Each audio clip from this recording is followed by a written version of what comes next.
Hello, this is Uncle Jim, and yesterday I finally got around to cleaning up my reloading bench, and that was fun. It's like cleaning 1,000 junk drawers, knick-knack, paddywhack, all kinds of crap all over the place. And then at the end of the video, we'll shoot the 5.7. I got to fix 5 rounds that were knick-knacky on the bench. Anyway, it feels good. I used to keep my bench clean all the time and my desk, which is a mess still, and clean up after each project. I'd even sweep the floor before I left the room. My, how things have changed. So I do so many piddly rounds, shoot 5, load 5, go out and shoot them, do some other caliber, go out and do that, and start leaving stuff on the bench, and then bam, couldn't see the bench anymore. So it felt good to get this done. I need to lengthen these 5.7 Varmageddons, and I'll use the collet puller here, which I like. And they need to be lengthened out due to some bad data. And it's a good thing I didn't shoot those and I set them aside. So on the grip is a 40 grain VMAX, but today we're shooting the Exploding Grenade Varmageddon 35 grain in 5.7 by 2.8. So, I don't know. I'm narrating this for rambling.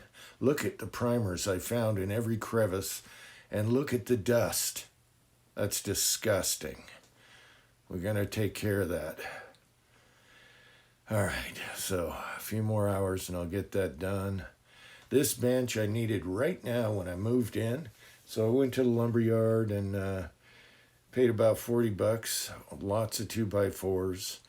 It's all reinforced, bolted to the wall, very strong.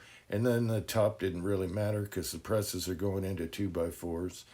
And so I chose the MDF or particle board and a couple coats of polyurethane. It's super durable and it's like glass.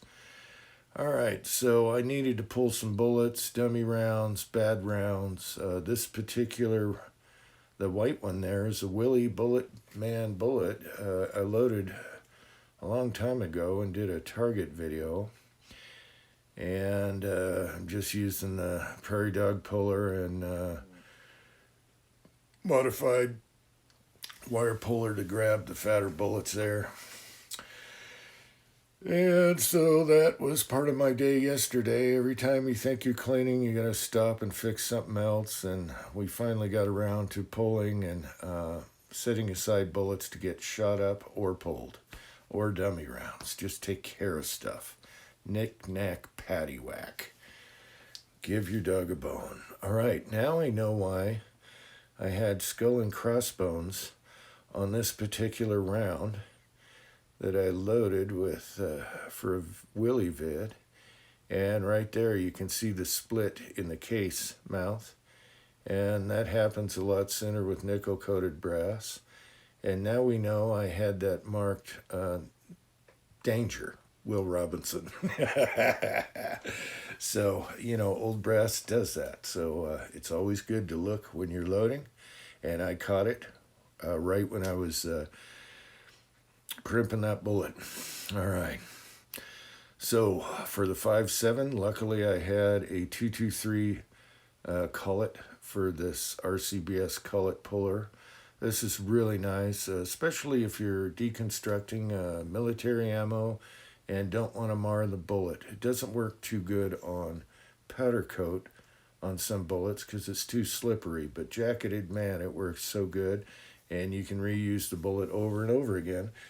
Or over again, not over and over.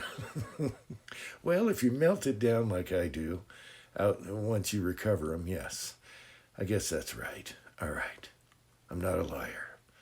So you just bring her up till you feel the brass. You turn the collet in to where it clears the bullet, but then you can feel the brass and you know when to stop. Then you want your lever, you want to tighten down, okay? Make sure it's tightened down. And then you want it to where you don't have to move the lever very far. You got total clearance and then just a little foof. And don't overdo it because you will, start distorting the bullet. Just enough so it comes out. So when I shopped for one of these many years ago, I was going to do the Hornady, but it has a cast handle that pivots at the top, and those things were snapping off because they're cast. This thing, you get hit with a hammer and it'll just bend the handle, so no problems there. And I like it. So what I need to do here is lengthen out the bullet and try not to pull the bullet out. I just want to reseat them the right length. And the kinetic puller does not, it's more of a pain, and it doesn't grab this tiny brass very well anyway with their collets. So I'm using this, and it works awesome. So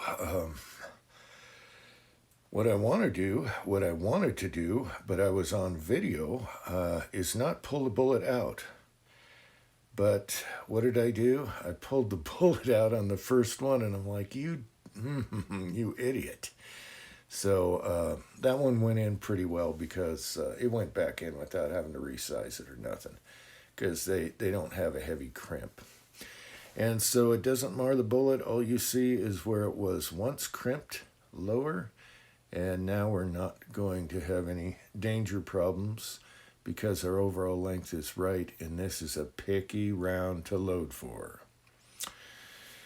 All right, so this is the only round I ever bought a Sheraton gauge for. They're very expensive, but I really felt I needed it to see how I'm sizing the brass, where the shoulder is, and all that stuff. So if you want to spend the bucks, that's the best gauge out there. It tells you everything.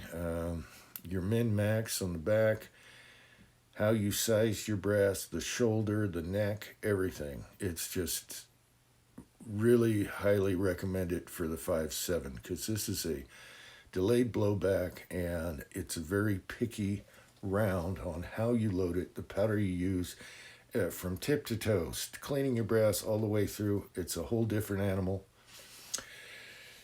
And I know Rogers was thinking about a pistol. I like the Ruger. PSA would be a good deal today.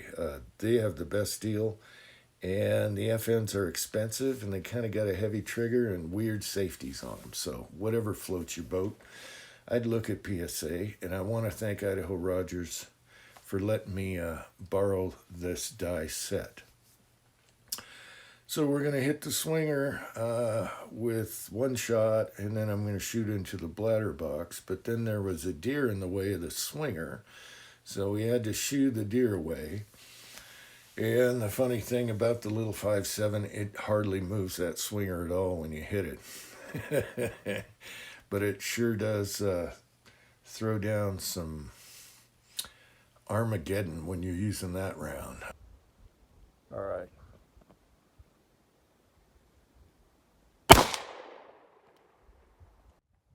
Got ears?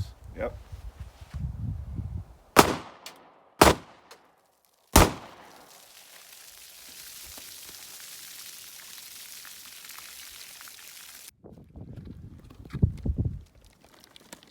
Okay, we got total Varmageddon. There's no recovering that. It just explodes on contact. Nothing but shrapnel. Nothing to see here. All right, so we had to mix a little play with work or work with play. That's what I could recover of the Varmageddon. It's a nasty little tiny varmint round, and it's fun. So I still got lots to do, but that was my day yesterday, and I'm still not done, but at least we got a little better. So I hope you found this interesting. Thanks for watching.